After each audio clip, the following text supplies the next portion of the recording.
Hello my dear souls, welcome back to my YouTube channel Mitra Tarot. So ഇന്നത്തെ ഒരു video എന്ന് പറയുന്നത് നിങ്ങൾക്ക് ഒരു വീഡിയോ കാണാൻ വിധി ഉണ്ടെങ്കിൽ അത് ദൈവനിശ്ചയമായിരിക്കും. നിങ്ങൾ വിശ്വസിക്കുന്നൊരു ദൈവം, അത് ഹിന്ദു ആയാലും ക്രിസ്ത്യൻ ആയാലും മുസ്ലിം ആയാലും നിങ്ങൾ ഏത് കാസ്റ്റിലുള്ളവരായാലും നിങ്ങൾ വിശ്വസിക്കുന്ന ദൈവം നിങ്ങളുടെ കൂടെ ഉണ്ട്. ആ ദൈവമായിട്ട് നിങ്ങളുടെ മുന്നിലേക്ക് കൊണ്ടുവന്നിരിക്കുന്ന ഒരു വീഡിയോ ആണിത്. സോ ഈ വീഡിയോ നിങ്ങൾ മുഴുവനായിട്ടും കാണും. ഇതിൽ പറഞ്ഞിരിക്കുന്ന എനർജീസ് എല്ലാം തന്നെ നിങ്ങളുടെ ലൈഫിലേക്ക് റെസണേറ്റ് ആവുന്നുണ്ടെങ്കിൽ അട്രാക്റ്റ് ചെയ്യുക. നിങ്ങൾക്ക് ഈ ഒരു റീഡിങ് നിങ്ങളുടെ കറണ്ട് സിറ്റുവേഷനായിട്ട് നിങ്ങൾക്ക് ബന്ധം തോന്നുന്നില്ലെന്നുണ്ടെങ്കിൽ നിങ്ങൾക്ക് വീഡിയോ കാണണ്ട, നിങ്ങൾ സ്കിപ്പ് ചെയ്ത് പോകാവുന്നതാണ്. അതേപോലെ ഒരു വീഡിയോ എന്ന് പറയുന്നത് ടൈംലെസ് റീഡിംഗ് ആണ്. നിങ്ങൾ എപ്പോൾ ഒരു വീഡിയോ കാണുന്നോ ആ ടൈം ഇത് വാലിഡ് ആയിരിക്കുന്നതാണ്. ഓക്കെ, സോ നമ്മുടെ ഈ വീഡിയോയ്ക്കകത്ത് നിങ്ങളുടെ പേഴ്സണൽ എനർജി, നിങ്ങളുടെ എനർജി, അതേപോലെ തേർഡ് പാർട്ടിയുടെ എനർജി, സോ ഇത്രയാണ് നമ്മൾ ഈ ഒരു വീഡിയോയിലൂടെ ചെക്ക് ചെയ്യാൻ വേണ്ടി പോകുന്നത്. ഓക്കെ, സോ നമുക്ക് വീഡിയോയിലേക്ക് കടക്കാം. സോ നിങ്ങളുടെ പേഴ്സൻ്റെ ഫേസ്, നിങ്ങളുടെ പേഴ്സൻ്റെ മുഖം നിങ്ങളുടെ മനസ്സിലേക്ക് കൊണ്ടുവരിക. അവരുടെ പേര് റിപ്പീറ്റായിട്ട് 3 ടൈംസ് റിപ്പീറ്റായിട്ട് നിങ്ങൾ പറയുക. പോസിറ്റീവായിട്ടുള്ള തോട്ട്സ് മാത്രമേ നിങ്ങളുടെ പേഴ്സണെ കുറിച്ച് നിങ്ങളുടെ മനസ്സിലിപ്പോൾ ഉണ്ടാകാൻ വേണ്ടി പാടുള്ളൂ. നെഗറ്റീവായിട്ട് അവർ നിങ്ങൾക്ക് വേദന തരുന്നുണ്ടായിരിക്കാം, ഡിസ്റ്റൻസ് നിൽക്കുമായിരിക്കാം, നിങ്ങൾക്ക് അവരോട് ദേഷ്യം കാണുമായിരിക്കാം, തേർഡ് പാർട്ടിയെക്കുറിച്ച് ആലോചിച്ച് നിങ്ങൾക്ക് ഒരുപാട് നിങ്ങളുടെ മനസ്സ് വറി ചെയ്യുന്നുണ്ടായിരിക്കാം. എന്തൊക്കെ തന്നെ ആയാലും നിങ്ങൾ അതൊക്കെ തന്നെ ഇപ്പോൾ റിലീസ് ചെയ്യുക. അപ്പോൾ നിങ്ങൾ ഈ ഒരു വീഡിയോ കാണുന്ന സമയം, ആ ഒരു സമയത്ത് നിങ്ങൾ പോസിറ്റീവായിട്ട് തന്നെ ഇരിക്കാൻ വേണ്ടി ശ്രമിക്കുക. ഓക്കെ, ഈ ഒരു വീഡിയോ നിങ്ങൾക്കുള്ളൊരു ഗൈഡൻസ് ആയിട്ട് തന്നെ കരുതുക. അതേപോലെ ജനറൽ റീഡിംഗ് ആണ്, ടൈംലെസ് റീഡിംഗ് ആണ്. നിങ്ങൾ കാണുന്ന ടൈമുള്ളായിരിക്കും ഈ ഒരു വീഡിയോ വാലിഡ് ആവുന്നത്. ഓക്കെ, സോ എന്താണ് എൻ്റെ ഈ ഒരു വീഡിയോ കാണുന്ന എൻ്റെ വ്യൂവേഴ്സിൻ്റെ എനർജി? ഓക്കെ, സോ നമുക്ക് ആദ്യം ചെക്ക് ചെയ്യാം എന്താണ് വ്യൂവേഴ്സിൻ്റെ എനർജി ആയിട്ട് യൂണിവേഴ്സ് പറയാൻ വേണ്ടി പോകുന്നത്. ഓക്കെ, സോ നമുക്ക് ഫസ്റ്റ് ഇവിടെ 2 കാർഡ് വന്നിട്ടുണ്ട്. നമുക്ക് എന്താണ് ചെക്ക് ചെയ്യാം. 3 കാർഡ്സാണ് വന്നിരിക്കുന്നത് കേട്ടോ. 9 ഓഫ് കപ്സിന് എനർജി വന്നിട്ടുണ്ട്, പേജ് ഓഫ് സോഴ്സിന് എനർജി വന്നിട്ടുണ്ട്, ദെൻ ഇവിടെ 3 ഓഫ് കപ്സിന് എനർജി റിവേഴ്സ് ആയിട്ടാണ് വന്നിരിക്കുന്നത്. സോ സ്ട്രോങ് ആയിട്ട് ഇവിടെ തേർഡ് പാർട്ടി ഉള്ളൊരു റിലേഷൻഷിപ്പാണ് നിങ്ങളുടെ എന്ന് പറയുന്നത്. നിങ്ങളുടെ പേഴ്സൻ്റെ ഇടയിൽ ഇവിടെ തേർഡ് പാർട്ടി, മൂന്നാമതൊരു വ്യക്തി നിൽക്കുന്നതായിട്ട് ഇവിടെ കാണാൻ വേണ്ടി സാധിക്കുന്നുണ്ട്. ആ ഒരു തേർഡ് പേഴ്സൺ കാരണം നിങ്ങളുടെ റിലേഷൻഷിപ്പ് ഇപ്പോൾ വളരെയധികം ദുഃഖത്തിലൂടെ കടന്നു പോവാണ്. നിങ്ങളുടെ പേഴ്സണെ നിങ്ങൾക്ക് നഷ്ടമായിരിക്കുന്നു. ആ നഷ്ടമാവാൻ കാരണമെന്ന് പറയുന്നത് ഈ ഒരു തേർഡ് പാർട്ടിയുടെ എനർജി തന്നെയാണ്. ഈ ഒരു തേർഡ് പാർട്ടി നിങ്ങളെ, അതായത് ഈ വീഡിയോ കാണുന്ന വ്യൂവേഴ്സിന് ഒരുപാട് വേദനിപ്പിച്ചായിട്ട് കാണുന്നുണ്ട്. ഈ ഒരു തേർഡ് പാർട്ടി കാരണം നിങ്ങൾ ഒരുപാട് വേദനിക്കേണ്ടി വന്നിട്ടുണ്ട്, ഒരുപാട് ദുഃഖത്തിലേക്ക് നിങ്ങൾ പോകേണ്ടിയായിട്ടും വന്നിട്ടുണ്ട്. ഒരുപാട് രാത്രികൾ നിങ്ങൾക്ക് ഉറക്കമില്ലാതിരുന്നു. ഇപ്പോഴും നിങ്ങൾ ഉറക്കമില്ലാത്തൊരവസ്ഥയോടെ കടന്നു പോകുന്നവരുമുണ്ട്. അതേപോലെ ഈ ഒരു വ്യക്തി കാരണം നിങ്ങൾക്ക് സമാധാനമായിട്ട് ഉറങ്ങാനോ അല്ലെങ്കിൽ നിങ്ങൾക്ക് എന്തെങ്കിലും ഒന്ന് ഫുഡ് കഴിക്കാനോ നിങ്ങൾക്ക് ഇഷ്ടമുള്ള കാര്യങ്ങളിൽ എൻഗേജ് ആവാനോ അല്ലെങ്കിൽ നിങ്ങളുടെ പ്രിയപ്പെട്ട ആൾക്കാരുമായിട്ട് കുറച്ച് ടൈം സ്പെൻഡ് ചെയ്യാൻ പോലും നിങ്ങൾക്ക് സാധിക്കുന്നില്ലായിരുന്നു. കാരണം മറ്റുള്ളവരിൽ നിന്നൊക്കെ നിങ്ങൾ ഹിഡൻ ചെയ്ത് നിങ്ങളുടെ എനർജി നിങ്ങൾ വെക്കുമായിരുന്നു. അത് നിങ്ങളുടെ മനസ്സിൽ വേദനയും കാര്യങ്ങളൊക്കെ ഉണ്ടായിരിക്കും. പക്ഷേ ആ വേദനയൊക്കെ തന്നെ നിങ്ങൾ മറ്റുള്ളവരിൽ നിന്ന് ഹൈഡ് ചെയ്ത് എനർജിയിലായിരുന്നു പൊയ്ക്കൊണ്ടിരുന്നത്. സോ ഇവിടെ ആണെങ്കിൽ നിങ്ങൾ ആഗ്രഹിക്കുന്ന ഒരു ട്രാൻസ്ഫോർമേഷനാണ്. അതായത് നിങ്ങളുടെ പേഴ്സണിൽ നിന്ന് ഒരു ട്രാൻസ്ഫോർമേഷൻ പീരീഡാണ് നിങ്ങൾ കറൻറ്റ്ലി ആഗ്രഹിക്കുന്നതായിട്ട് കാണുന്നത്. എല്ലാത്തിലൊരു മാറ്റം വരണം, ഒരു മാറ്റത്തിൻ്റെ എനർജിയാണ് നിങ്ങളിവിടെ ആഗ്രഹിക്കുന്നതായിട്ട് കാണുന്നത്. ഈ ഒരു മാറ്റത്തിന് വേണ്ടിയിട്ട് നിങ്ങൾ ഒരുപാട് വെയിറ്റ് ചെയ്യുന്നുണ്ട്. എന്തെങ്കിലും നിങ്ങളുടെ പേഴ്സൺ തിരിച്ചു വരും, അവർ നിങ്ങളുടെ സ്നേഹം മനസ്സിലാക്കും. കാരണം നിങ്ങളുടെ വ്യക്തിയെ നിങ്ങൾ ഒരുപാട് ഡീപ്പായിട്ടായിരുന്നു പ്രണയിച്ചിരുന്നത്. നിങ്ങളുടെ ലൈഫിൽ ഇത്രയും അധികം പ്രണയം അല്ലെങ്കിൽ ഇത്രയധികം വിശ്വാസം, സ്നേഹം മറ്റൊരു വ്യക്തിയോടും ഫീൽ ചെയ്തിട്ടില്ലായിരുന്നു. ഈ ഒരു വ്യക്തിയോട് തോന്നിയ ഒരു ഫീലിംഗ് മറ്റൊരു വ്യക്തിയോട് നിങ്ങൾക്ക് ഫീൽ ചെയ്തിട്ടേ ഇല്ലായിരുന്നു. സോ പലർക്കും ഈ ഒരു റിലേഷൻഷിപ്പ് എന്ന് പറയുന്ന ഒരു അവേക്കനിങ് പീരീഡ് ആയിരുന്നു. അതായത് ഒരുപാട് വർഷങ്ങൾക്ക് ശേഷമാണ് നിങ്ങളുടെ ലൈഫിലേക്ക് പുതിയതൊരു വ്യക്തി കടന്നു വന്നതും ഈ ഒരു ഇതമായിരുന്നു നിങ്ങൾക്ക് ഈ ഒരു വ്യക്തിയോട് ഉണ്ടായിരുന്നത്. അതേപോലെ ഈ ഒരു വ്യക്തിയാണ് നിങ്ങളുടെ ജീവിതത്തിലേക്ക് ഒരുപാട് മാറ്റങ്ങൾ സംഭവിച്ചിട്ടുണ്ടായിരുന്നത്. നിങ്ങളെന്ന വ്യക്തിയെ ഒരുപാട് മാറ്റങ്ങൾ കൊണ്ടുവരാനും നിങ്ങളുടെ ക്യാരക്ടറായാലും നിങ്ങളുടെ വ്യക്തിപരമായിട്ടുള്ള ജീവിതത്തിലായാലും ഉയർച്ചയിലായാലും നിങ്ങൾക്ക് ഗ്രോത്ത് ആയാലും എല്ലാത്തിലും ഈ വ്യക്തി അത്രയും ഡീപ്പ് സപ്പോർട്ടായിട്ട് നിന്നിരുന്നു. നിങ്ങളുടെ എല്ലാ വിഷമങ്ങളും സന്തോഷങ്ങളും ദുഃഖങ്ങളും എല്ലാം ഈ ഒരു വ്യക്തിയോടായിരുന്നു നിങ്ങൾ പങ്കുവെച്ചിരുന്നത്.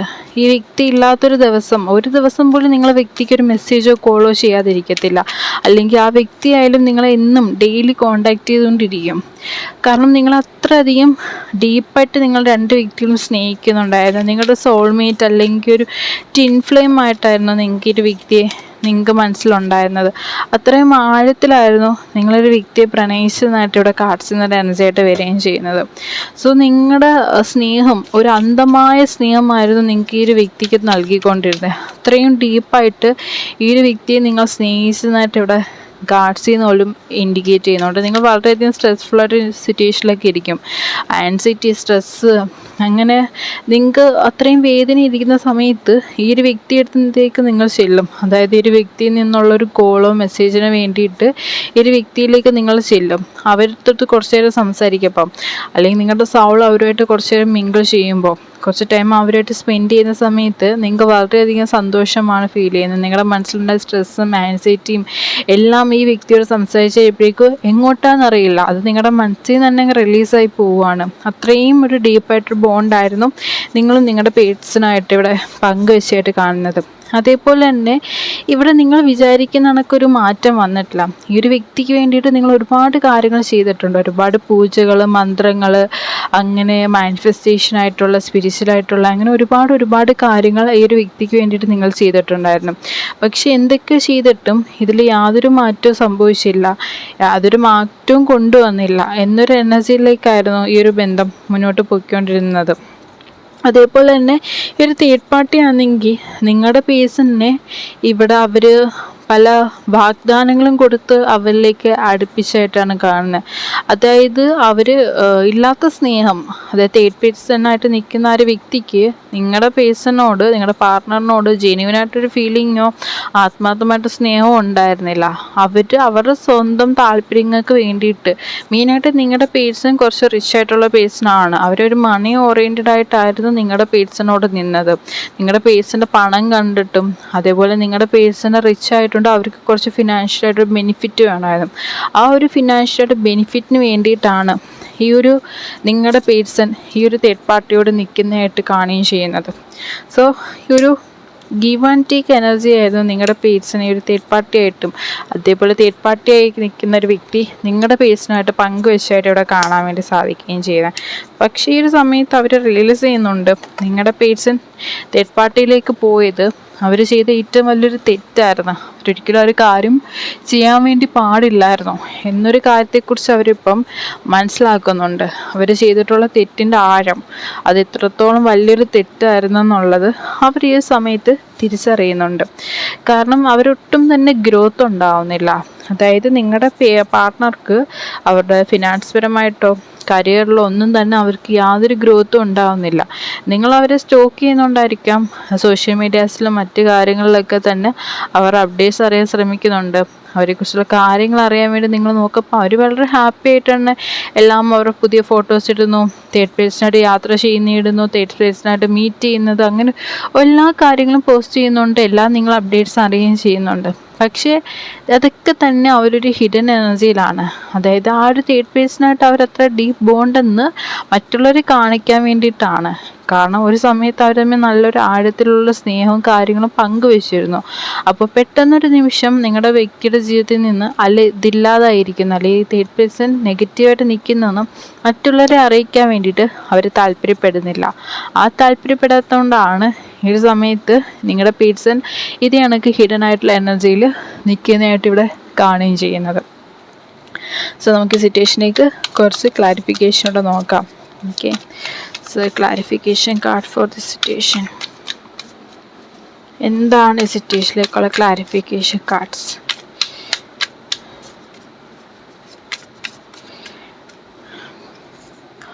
സോ ഇവിടെ വന്നിട്ടുള്ള 2 ഓഫ് സോർഡ്സ് എനർജി വന്നിട്ടുണ്ട്, 7 ഓഫ് പെന്റിക്കിൾസ് വന്നിട്ടുണ്ട്, 8 ഓഫ് വാണ്ട്സ് വന്നിട്ടുണ്ട്. സോ ഈ ഒരു സമയത്താണെങ്കിൽ നിങ്ങളുടെ പേഴ്സൺ ആഗ്രഹിക്കുന്ന ഈ തേർഡ് പാർട്ടിയിൽ നിന്ന് പുറത്തേക്ക് കടക്കണം, തേർഡ് പാർട്ടിയുടെ വലയത്തിൽ നിന്ന് അവർക്ക് റിലീസ് ആവണം, അവർക്ക് പുറത്തേക്ക് വരണം എന്നൊരു കാര്യമാണ് നിങ്ങളുടെ പേഴ്സണോട് ആഗ്രഹിക്കുന്ന ആഡ്സ് കാർഡ് ഇൻഡിക്കേറ്റ് ചെയ്യണേ. സോ ബോട്ടം ഓഫ് ദ ഡെക്കായിട്ട് ദ വേൾഡിൻ്റെ കാർഡാണ് ഇവിടെ വന്നിരിക്കുന്നത്. സോ പുറത്തേക്ക് വരണം എന്നൊരു കാര്യമാണ് നിങ്ങളുടെ പേഴ്സൺ ആഗ്രഹിക്കുന്നത്. പക്ഷെ അവർക്ക് എങ്ങനെ അത് പുറത്തേക്ക് കടക്കാം? അവർ കുടുങ്ങിയിരിക്കുന്ന ഒരവസ്ഥയാണ്. അതായത് ഈ ഒരു തേർഡ് പേഴ്സണോട് അവർ ഡീപ്ലി അറ്റാച്ച്ഡ് ആയിട്ടല്ല, തേർഡ് പേഴ്സൺ നിങ്ങളുടെ പേഴ്സണെ കുടുക്കിയിരിക്കുകയാണ്. ഒരിക്കലും പുറത്തേക്ക് വരാൻ പറ്റാത്ത രീതിയിൽ തേർഡ് പേഴ്സണിലോട് ആ ഒരു വ്യക്തിയെ ഒരു വലയത്തിൽ, ഒരു ഡോറൊന്നും ഇല്ലാത്തൊരു വലയത്തിൽ അവർ കുടുക്കിയിട്ടിരിക്കുകയാണ്. അതിലേക്ക് പുറത്ത് അതെല്ലാം വലയും എല്ലാം മുറിച്ച് പുറത്തേക്ക് വരിക എന്ന് പറയുന്നത് വളരെയധികം ബുദ്ധിമുട്ടുള്ളൊരു കാര്യമായിട്ടാണ് ഇവിടെ കാണുന്നത്. അതുകൊണ്ട് തന്നെ അവർക്കത് വരണമെന്നുണ്ടെങ്കിൽ അവരുടെ ലൈഫിലേക്ക് നിങ്ങളുടെ എനർജി, അതായത് നിങ്ങളെ വേദനിപ്പിച്ചതിൻ്റെ എനർജിയും കാര്യങ്ങളും അവരുടെ ലൈഫിലൊരു ലെസണായിട്ട് അനുഭവിച്ചുകൊണ്ടിരിക്കുകയാണ്. ഈ ലെസൺ അവർ തിരിച്ചറിയണം. നിങ്ങളെ വേദനിപ്പിച്ച് നിങ്ങളുടെ സ്നേഹമെല്ലാം അവർ സ്വയമേ തിരിച്ചറിഞ്ഞ് നിങ്ങളോട് മാപ്പ്, അവരുടെ ഫൊർഗീവ് ചെയ്യാൻ തയ്യാറാവണം. അവരുടെ മനസ്സുകൊണ്ടും ശരീരം കൊണ്ടും ആത്മാവും കൊണ്ടും നിങ്ങളോട് ക്ഷമിക്കാൻ തയ്യാറാവുക എന്നുണ്ടെങ്കിൽ അവർക്ക് ഉറപ്പായിട്ട് ഒരു കാര്യത്തിൽ നിന്ന് പുറത്തേക്ക് വരാൻ വേണ്ടി സാധിക്കുന്നതായിരിക്കും. അതേപോലെ വീണ്ടും ഇതിലേക്ക് ബാലൻസ് കൊണ്ടുവരാൻ വേണ്ടി സാധിക്കും. അതെ, നിങ്ങളും നിങ്ങളുടെ പേഴ്സണായിട്ട് റീകൺസിലേഷൻ പോസിബിൾ ആവുന്നതായിരിക്കും. കാരണം ഈ ഒരു സമയത്ത് ഒരു സ്റ്റക്ക് എനർജിയിലാണ് പോകുന്നതെങ്കിലും മെൻ്റലായിട്ട് നിങ്ങളുടെ പേഴ്സൺ ബ്ലോക്കേജ് നിൽക്കുകയാണ്. പക്ഷെ അവരിപ്പം ഫേസ് ചെയ്യുന്നൊരു ബ്ലാക്ക് മാജിക്കിൻ്റെ എനർജി ആയിരിക്കാം. ഞാൻ പറഞ്ഞല്ലോ, അവർക്കൊരു പുറത്തേക്ക് വരാനുള്ള ഡോറില്ല. ആ മെയിനായിട്ട് ഡോർ ഇല്ലാത്തതിൻ്റെ ഒരു റീസൺ എന്ന് പറയുന്നത് ബ്ലാക്ക് മാജിക്കിൻ്റെ എനർജി ഉള്ളത് കൊണ്ടായിരിക്കാം ആ ഡോർ ഇപ്പം അവരുടെ മുന്നിൽ സ്റ്റക്കായിട്ട് ഓപ്പൺ ആവാതിരിക്കുന്നത്. അതേപോലെ ഇവിടെ ഡീപ്പായിട്ട് തന്നെ കാർഡ്സ് നോക്കുന്ന സമയത്തും വരുന്നുണ്ട്. കാരണം ഇവിടെ നെഗറ്റീവായിട്ടുള്ള കാർഡ്സ് വരികയും ചെയ്തിട്ടുണ്ട്. ഇവിടെ നെഗറ്റീവ് എനർജി പ്രസൻസ് ഉറപ്പായിട്ടും ഉണ്ട്. ആ നെഗറ്റീവ് എനർജിയുടെ പ്രസൻസാണ് നിങ്ങളുടെ പേഴ്സണെ മാനസികമായിട്ടും ശാരീരികമായിട്ടും ബുദ്ധിമുട്ടിക്കുന്നത്. അവർ ഈ സമയത്ത് നിങ്ങളുടെ സ്നേഹം തിരിച്ചറിയുന്നൊരു ജേർണിയിലേക്ക് കടന്നിരിക്കുവാണ്. അതിൻ്റെ ഒരു ആരംഭം എന്ന രീതിയിലേക്ക് അവർ പോയിരിക്കുന്ന എനർജി പോയിക്കൊണ്ടിരിക്കുന്നുണ്ട്. അതേപോലെ തന്നെ ഈ തേർഡ് പാർട്ടിയോടുകൂടി ആ വ്യക്തി തിരിച്ചറിയുകയാണ് നിങ്ങളുടെ സ്നേഹം എത്രത്തോളം ആത്മാർത്ഥത ഉള്ളതായിരുന്നു എന്നൊരു കാര്യം നിങ്ങളുടെ പേഴ്സൺ തിരിച്ചറിയുന്നുണ്ട്. ഈ റിലേഷൻഷിപ്പ് നിങ്ങൾ ഈ തേർഡ് പേഴ്സൺ വരുന്ന സമയത്ത് തേർഡ് പേഴ്സണെ അട്രാക്റ്റ് ചെയ്യാനോ തേർഡ് പേഴ്സണെ നിങ്ങളുടെ പേഴ്സണൽ ലൈഫിലേക്ക് വെൽക്കം ചെയ്യാനോ പാടില്ലായിരുന്നു. അവരത് ചെയ്തത് ഏറ്റവും വലിയ തെറ്റാണ്. അവർ ലൈഫിലേക്ക് ലെസൺ പോലെ യൂണിവേഴ്സ് അവർക്ക് തിരിച്ചറിഞ്ഞു കൊടുക്കുകയാണ്. സോ അവർ ഈ തിരിച്ചറിവ് എത്രത്തോളം ഡീപ്പായിട്ട് മനസ്സിലാക്കുന്നുണ്ടോ അതേപോലെ അത്രയും ആഴത്തിൽ തന്നെ അവർക്ക് ഇതിൽ നിന്ന് പുറത്തേക്ക് വരാനും നിങ്ങളെ കോണ്ടാക്റ്റ് ചെയ്യാനും സാധിക്കുന്നതായിരിക്കും. സോ ഇതൊരുപാട് കാലത്തേക്ക് പോകുന്നതായിരിക്കത്തില്ല. കാരണം ഈ ടോക്സിക് ആയിട്ടുള്ള പേഴ്സണാണ് തേർഡ് പാർട്ടി എന്ന് പറയുന്നത്. ഒരു ട്രാപ്പിങ്ങിലാണ് അവർ നിൽക്കുന്നത്. ഒരു ഇമോഷണലായിട്ടൊരു ബ്ലാക്ക് മെയിലിങ്ങും കാര്യങ്ങളും ഈ ഒരു തേർഡ് പേഴ്സൺ ചെയ്യുന്നുണ്ട്. അതുകൊണ്ടാണ് നിങ്ങളുടെ വ്യക്തിക്ക് നിങ്ങളെ ഒരു കാരണവശാലും കോണ്ടാക്റ്റ് ചെയ്യണം, അവരിൽ നിന്നുള്ള മെസ്സേജോ കോളോ ഒന്നും തന്നെ നിങ്ങൾക്ക് വരാതിരിക്കുന്നത് ഈ ഒരു തേർഡ് പേഴ്സൺ നിങ്ങളുടെ പേഴ്സണെ ബ്ലാക്ക് മെയിൽ ചെയ്തിരിക്കുകയാണ്. സോ ഈ ട്രാൻസ്ഫോർമേഷൻ പീരീഡ് തന്നെയാണിത്. നിങ്ങൾക്കിതൊരു അവേക്കനിങ് പീരീഡും നിങ്ങളുടെ പേഴ്സണൽ ട്രാൻസ്ഫോർമേഷൻ പീരീഡാണ്. സോ ഉറപ്പായിട്ടും നിങ്ങളുടെ പേഴ്സൺ ഇതിലേക്ക് വരും. നിങ്ങൾക്കിപ്പോൾ ഇത് ചെയ്യേണ്ടതെന്ന് വെച്ചാൽ ഈ ഒരു ബ്ലാക്ക് മാജിക്കിൻ്റെ എനർജിയാണ് ഇപ്പോൾ നിങ്ങൾക്ക് രണ്ടുപേർക്കിടയിൽ നിൽക്കുന്നത്. ഈ ഒരു ബ്ലാക്ക് മാജിക്കിൻ്റെ എനർജി നിങ്ങളുടെ ലൈഫിൽ നിന്ന് റിമൂവ് ചെയ്യേണ്ടതാണ്. ബ്ലാക്ക് മാജിക്കിൻ്റെ എനർജി റിമൂവ് ചെയ്യാൻ വേണ്ടിയിട്ട് നമുക്ക് സ്പെല്ലിലൂടെ റിമൂവ് ചെയ്യാൻ വേണ്ടി പറ്റും. അത്രയും വലിയ മന്ത്രങ്ങളും കാര്യങ്ങളും ഒക്കെ യൂസ് ചെയ്തിട്ടാണ് നമ്മൾ സ്പെല്ല് ചെയ്യുന്നത്. അതിലൂടെ ബ്ലാക്ക് മാജിക്കിൻ്റെ എനർജി റിമൂവ് ചെയ്യാൻ വേണ്ടി പറ്റുന്നതായിരിക്കും. സോ ആർക്കെങ്കിലും അതിലൂടെ റിമൂവ് ചെയ്യണമെന്ന് ആഗ്രഹം ഉണ്ടെങ്കിൽ എന്നെ കോൺടാക്റ്റ് ചെയ്യാവുന്നതാണ്. അതേപോലെ തന്നെ ഞാനിവിടെ പേഴ്സൺ റീഡിങ് നൽകുന്നുണ്ട്. ആർക്കെങ്കിലും പേഴ്സൺ റീഡിങ് എടുക്കാൻ വേണ്ടിയിട്ട് താല്പര്യം ഉണ്ടെങ്കിൽ ഞാൻ കൊടുത്തിരിക്കുന്ന നമ്പറിൽ നിങ്ങൾ കോൺടാക്റ്റ് ചെയ്യാവുന്നതാണ് നിങ്ങൾക്ക് പേഴ്സൺ റീഡിങ്ങിന് വേണ്ടിയിട്ട്. അതേപോലെ ഈ ഒരു സിറ്റുവേഷൻ ഇത്രയും നെഗറ്റീവായിട്ട് നിൽക്കുന്നുണ്ട്, നിങ്ങളൊരു ടാരോ റീഡറിൻ്റെ അടുത്തുനിന്ന് നിങ്ങൾ റീഡിങ് എടുക്കുന്നത് വളരെയധികം നല്ലതും കൂടെ ആയിരിക്കും. സോ ഇത്രയാണ് ഇന്നത്തെ റീഡിങ്ങിനകത്തുള്ളത്. സോ റീഡിങ് ഞാനിവിടെ ക്ലോസ് ചെയ്യാണ്. Okay, thank you.